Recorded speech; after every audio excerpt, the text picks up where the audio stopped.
Hello everyone and welcome back to the Great Book of Grudges. My name is Nathan and we're back with another Total War Warhammer 3 mod review. It's been a while, but there's some good mods popping up in the workshop and I want to start discussing them. Today's mod is Dan's Monogod roster expansion, which is in its beta form. This mod adds a bunch of different units to all the Monogod factions so you can have a bit more of variety. And let's just be honest, some of the factions do need a little bit of help. I'm looking at you, Slaanesh. So let's just go in, discuss all the different units and how they can be used in the battlefield. For the purpose of this video, I'm going to divide it into 4 separate sections, one for Khorne, one for Slaanesh, one for TZEENTCH, and one for Nergal, as it makes sense to have it in their own specific areas. We'll start off with Slaanesh as there's not that many of them, and the purpose of this mod is just to add a bit more flavor. It doesn't really change drastically what your playstyle is supposed to be. So what you can see here with Slaanesh is that there are Marauder horsemen and there are some archers too. We're going to go into the specifics with their stats, but as you can tell, already you've got a general gist of what they can do. We'll start off with Marauder Horse Archers of Slaanesh. So as you can see here, Vanguard deployment, they've also got poison attacks, can fire whilst moving, a very good amount of range, that's 170, possibly a bit too much in terms of balancing, but keep in mind that this mod is in beta form. This is a skirmishing unit as you can expect, and it works out quite well with a skirmish heavy faction such as Slaanesh. It's also kind of needed just to have a bit of extra Vanguard movement. You can do quite a lot with this. Keep in mind that yes, while they do have a lot of range, their missiles aren't really that good. The poison effects do help, especially if you're fighting, say, for example, Khornate forces, and this mod is going to make Khorne very, very strong, so you're going to need it. But generally, they're just there to harass and kite, which is something that is kind of needed for Slaanesh. Now, we've also got some Marauder Horsemen of Slaanesh, which are Vanguard deployment, and they've got anti-large because they're using Spear, so they could be a decent shock too. Again, not very strong, but this allows you to have a bit more Vanguard, especially since you can recruit them early on in campaign. We'll talk about that in just a second. But the main idea here is that you do have access to early skirmishing cavalry, which would be available to you by tier 2, and you can play around with them. They're quite fast, 90 speed is quite good generally. It's not as fast as Seekers, but that means that you've got something to move around, especially with your Cultist of Slaanesh, who's quite slow. And for the last unit added in, we have the Marauder Archers of Slaanesh. Again, quite strong, they've got poison attacks, 170 range. The fact is, a little bit of range does help, especially if you're going to be harassing your enemy. You can use these to quite good effect, especially if you try to build up a front line of, say, Marauders with shield. You want a bit more support in the back, whilst you're doing the majority of work when it comes to kiting with your Seekers, and obviously now your new Marauder Horse Archers, and then of course, cycle charging. So this will add a little bit more power, so you don't have to think about the front line too much. You still have to, because keep in mind Slaanesh is very squishy, but it will allow you to then focus more on your cycle charges, so you can play Slaanesh as intended. This is something that they've done in Age of Sigmar, and to be honest, we need this proper in Fantasy when it returns. As per Recruitment on campaign, it's already quite quick. You can start recruiting archers as soon as you start, and you'll just have to upgrade the building to be able to get access to the horse archers or the standard horsemen. They are quite good. They are going to be more expensive than the basic type of Marauders, of course, as, well, archers. But it will provide you with a little bit more help, especially since the Nekari start isn't too great, considering that one of your enemies is your hard counter with a Khornate faction, and Scarbrand usually has a bit of a murder boner for you. And you also start at war with a Chaos Undivided faction, so having a few arrows and having access to some kiting units, that's going to make things a little bit better for you, especially early on. They will last, I'd say, to mid to late game without too much of an issue, but that depends on your playstyle. My experience with the units, I'd say they are fairly good, and it does make the Slaanesh campaign a lot more bearable. You will start to notice a bit of a difference once you start dealing with other factions, which are generally going to cause you some problems. Even, say, for example, a lot of Kislevites, some archers will make it a lot better for you. I would have to say that if I would change anything, obviously this is up to the modder, not myself, maybe a little less range on the archers would be better, as it feels a bit too strong, but that's pretty much it. As for battles, keep in mind that this is custom battles, so there are limitations with how much money I can bring in just to keep things fair.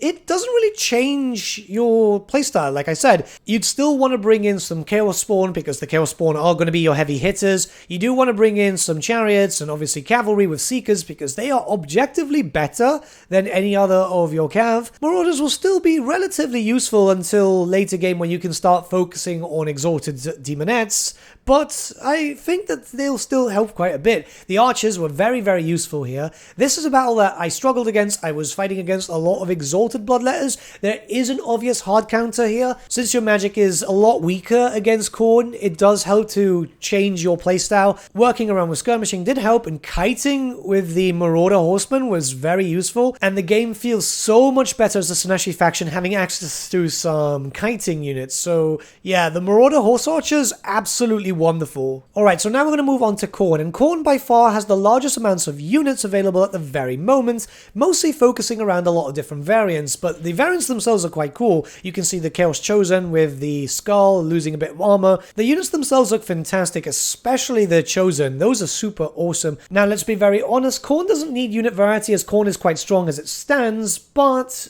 it adds for a bit more flavor and it adds for you to play around with stuff. They're mostly tier 4 and 5 units, but let's go check out their stats. So for the first unit, we have the Blood Chariots of Khorne, which I believe were inspired from a supplement in 6th edition. I'm not too sure, my memory's a bit hazy there. But what we have is a decently fast with 62 speed chariot, but very heavily armored with 160 armor. It's able to do quite a lot of damage, and it's a very good shock troop. I would say that you could use this for quite a lot of different things. It's able to go front and center because, you know, it's being pushed by a juggernaut, but it depends on your specific playstyle and how you like to play Khorne. So it's armored, it's armor piercing, it's got anti-infantry, it's got frenzy too. Stat-wise, it's fantastic, and it can add to a little bit more skirmish to your roster, or, you know, just go balls deep and charge, but hey, up to you.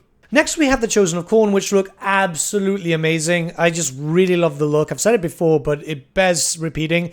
And there's a few different variants. What we can see is that stat-wise, they've got less armor than the Chaos Warriors because, well, you can see their arms, but they do have better stats all along. These are, like the Chaos Warriors, just a bit stronger. Anti-infantry, damage dealers with frenzy. You've got a few ones. This is the ones with the additional hand weapons. They're quite powerful. They're able to do a lot of damage. Stat-wise comparison, they do compare quite well to Chaos Warriors. It depends on what you want to use them for. There's no sword and board variant at the very moment, but you don't really need it. You've already been able to see the Great Weapon variant, which is armor piercing, anti-infantry, damage dealer, and frenzy. These are great for just big chopping blocks, especially if you're going to bog down the enemy in one location. Very cool for any settlements that you might be attacking that might be very tight to squeeze into and they're going to hold in there. So yeah, you can do a lot of damage with these guys. Plus, again, they just look awesome. It's very much inspired by, I'd say, the Skull Reaper models, and yeah, it works out quite well. And for the last variant, we do have access to a Halberdier version,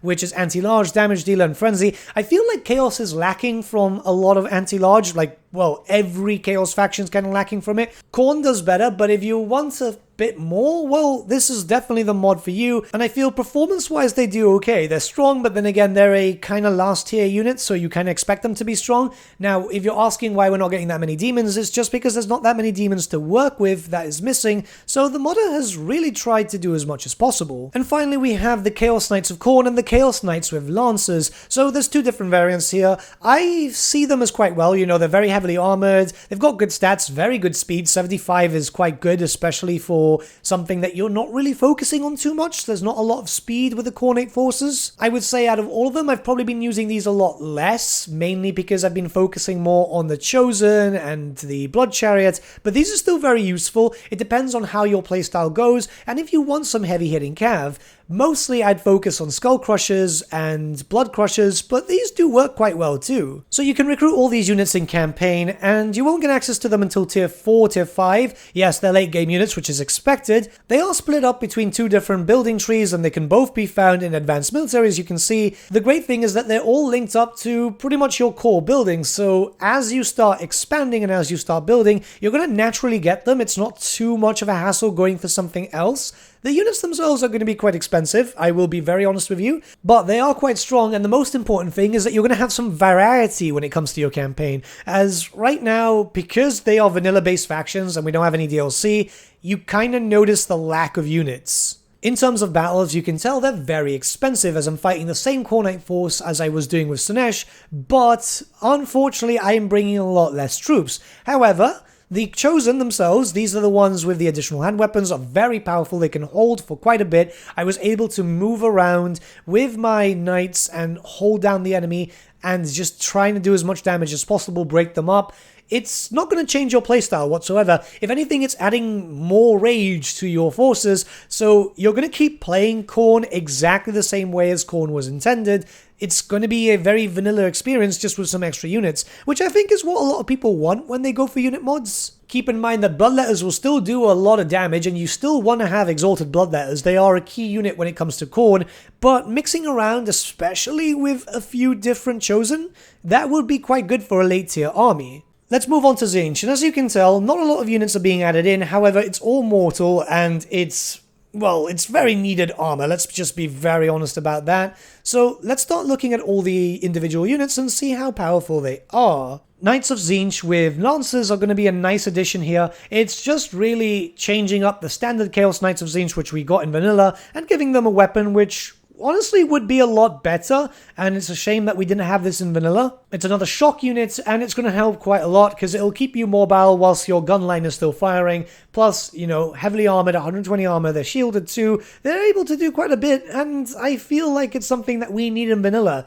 Chaos Warriors of TZEENTCH, very much needed now since the Forsaken of TZEENTCH have taken quite a hefty nerf. So what we have here is a frontline unit, armor, a anvil to your range and magical hammer, and yeah, they perform as such. They're not meant to be charging up, though they can. They've got decent movement for a foot unit, you know, magical attacks too, shielded, and decent armor all around. The main thing is they're just there to hold, whilst the rest of your stuff, your flamers, your pink horrors, even some of your blue horrors can do a bit of damage and then get into the actual fray. Again, they are by no means god tier, but it does add for a little bit of protection, which TZEENTCH is lacking on so much at the moment. The barrier is cool, but it does take a while. 1.1 did nerf TZEENTCH a bit when it comes to barriers, so yeah, this is going to be quite helpful. As you can already see, there is a second variant too, which is the Chaos Warriors of TZEENTCH with halberds, and this adds in an anti-large unit, which is quite helpful considering that your first enemy is really Cafe and you've got to deal with the Sentinels. Eventually you're going to have to deal with other Chaos factions. They've all got big beasties too, and you know, anti-large is quite helpful considering that you're also next to the Mountains of Morn. You're going to be dealing with ogres, and you need some anti-large stuff to be able to fight them. So all in all, again, doesn't change too much, but adds in a bit more flavor. In terms of recruitment on campaign, everything's a bit spread out. As you can see, you can get the basic Chaos Warriors in tier 2, so that's not too bad. You already start like that. The Halberdiers are in tier 4, that's the same building chain. And the Knights with Lancers, interestingly enough, can only be acquired through tier 5 next to the Soul Grinder. It's a bit strange. I'm not too sure why it was spread out so much. It's possibly just to make things feel a bit more full. As you can see, there's very obvious gaps in vanilla as to where we're going to get stuff in the future for DLC, but until then, mods like these can fill it out. And the most important thing is that you're getting the Chaos Warriors. I would have probably put the Chaos Warriors in tier 3, as it does help and it does make things a lot more noticeable. But other than that, they work out quite well, and they're still expensive enough that you're not going to be recruiting too many at the very beginning. Battles feel a lot better when you're playing as TZEENTCH, when you have access to Chaos Warriors, as now you can hold a bit better. Again, I'm playing against the same Khornite force, which is geared to do quite a lot of damage. I was able to hold them down, have my pink horrors do some damage, have my blue horrors hit on the side, or hold anything down, and my knights could move around and take out anything if possible. I did struggle a little bit here. Keep in mind that still you are not going to be as strong because, well, you can't really use magic too much against Khorne. But this is clearly just a tester army, just to test things out. I've been using this quite a bit. I do have a Kairos campaign, which does feel a lot better. It is very noticeable when you go into Grand Cafe, finally having some warriors to hold against the enemy. Whilst you do have a decent amount of range, Cafe does outrange you, so now being able to get up front and personal and being able to hit whilst you move your demons around, it feels a lot better. I understand that Creative Assembly have this planned as a demon faction with a sprinkle of mortals, but a few extra mortals wouldn't have helped. Just the basic Chaos Warriors with sword and board would have literally been enough to make TZEENTCH feel a lot better. Now, lastly we have Nergal, and it is important to note that right now the Nergal units cannot be recruited in campaign. This is something that the mod is looking into, and it's just something that no other mod is able to have sorted out at the moment, as far as I've checked out through messaging different other modders and obviously looking at the workshop. But that works out, as right now Nergal isn't getting a lot, so we can check out the units so far, and hopefully when the fix is found for the current issue, we'll get some more stuff in the future, though these units are still fairly good. Plaguebringers of Nergal are a new type of Rotfly unit which are quite good, mainly because they focus around on being Vanguard. So they're stronger, they've got better stats when it comes to charging, but the main thing is that this is a dedicated flying flanker, something that you currently need right now as Nergal. So it does help, and I do feel that they're quite strong. I've used them quite a bit in custom battles just to test out, unfortunately not in campaign. And you can notice a difference when you do have a dedicated, fast-moving flanker. Having a Vanguard with 90 speed is fantastic, because whilst you hold down your enemy with, say, for example, the Plague Bearers or pretty much anything else, you can sneak about and just hit your enemy from the back. You won't be as powerful as a Slaanesh charge, but you could do a little bit of damage, and every little bit helps. We've already moved on to the Fanatics of Nergal, and now these are cheap units. Essentially what they are is zombies, as you can tell. It's using the same animations and so on, but they've got expendable, they're unbreakable, they're very cheap, they're very weak. They are actually a lot weaker than Nurglings, but what they are is a tar pit, and a very good one at that. If you need to hold down your enemies, these work out quite well. They've got decent movement. Keep in mind everything's going to be slow, so decent for Nergal is still slow, but I do feel like if you need a cheap tar pit and don't want to buy Nurglings as you're saving the Nurglings for something else, then these would work out quite well. The big thing about them is that they won't crumble, so yeah, this is very, very good. They've also got fear. It very much depends on what you want to use them for. When these can be unlocked in campaign, I imagine that they'd be very useful when attacking different humans, so possibly more use to you when you're attacking, say for example, Kislev, the Empire, or Cathay, than say for example, demons or ogres. And lastly, we have the Plague Chariots of Nergal. This is another unit that was inspired from, I believe it was 5th or 6th edition. I really just can't remember it. But these are quite powerful. They're a lot weaker than just the Beast of Nergal. But you've got fear, you've got armor piercing, you've got anti-infantry, you've got regeneration on them too, and poison attacks. They're able to do quite a decent amount of damage. They're not that fast, they've only got 40 speed, though mind you that's still quite quick for Nergal. But it does add for a bit of extra amount of damage because you've got more entities doing stuff. It's something that I haven't been using a lot. I've been playing a lot of custom battles just to get a feel, and I feel that Nergal right now is a little bit weak compared to the others. Maybe some Chaos Warriors and Nergal would be great. So like I said, at the very moment, you can't find any of the units in campaign. They do show up, well, just the unit cards when it comes to your construction tab, and they're littered around so you can see that the Fanatics can be found in all your infrastructure buildings, and the other units can be found in your military buildings. But unfortunately when it ticks over it doesn't work, which kind of makes sense as to why Nergal's not so strong in terms of added units and so on, because yeah, it's just not working. Hopefully a fix is found soon. I know many modders are trying to find out what the root of the issue is. I have spoken to some modders and they do say that it's likely the start position section of that, and that requires the assembly kit, which means that we won't have access to stuff like that to be able to fix up Nergal until another patch comes out, which brings in the assembly kit, because that didn't come out with the workshop or 1.1. But until then, you might as well have a campaign with TZEENTCH, KHRONE, or Slaanesh and have a little bit more fun with some new units. With all that being said, the mod can be found in the description below, and yeah, have some fun guys, have a good one. But with that, my friends, we've come to the end of our video. Thank you so much for watching. If you did enjoy the video, might I suggest giving the video a like, or even subscribing to the channel, as it really does help us out. In the description section below are various links to different social media platforms such as Facebook, Instagram, and Discord. Also in the description section is an affiliate link with Element Games where you could buy loads of hobby-based products, not just Warhammer, for 10 to 25% off. Making a purchase using that link and also our special code, which is also in the description, supports the channel at no extra cost to you, which we think is rather cool. A big thank you to our patrons. Your support means the world to us. It's amazing that people want to help a small channel like us grow and get to a higher level of content. A big thank you to Gibraltar LUSC, Ryan Bertsche, Andrew Prince, and Okro for subscribing to us at our Fame level. You guys are super cool. And a big thank you to Edward Yule, VS Vasan, Aaron Whitman, and Shaggy for subscribing to us at our King level. Honestly, we can't thank you all enough. And lastly, a big thank you to all of you for liking, sharing and commenting on these videos. Honestly, it's because of you guys that the channel's been growing at such a great pace lately, so we can't thank you all enough. But with that, my friends, thank you so much for watching once again, and we shall see you all again very, very soon. Have a good day.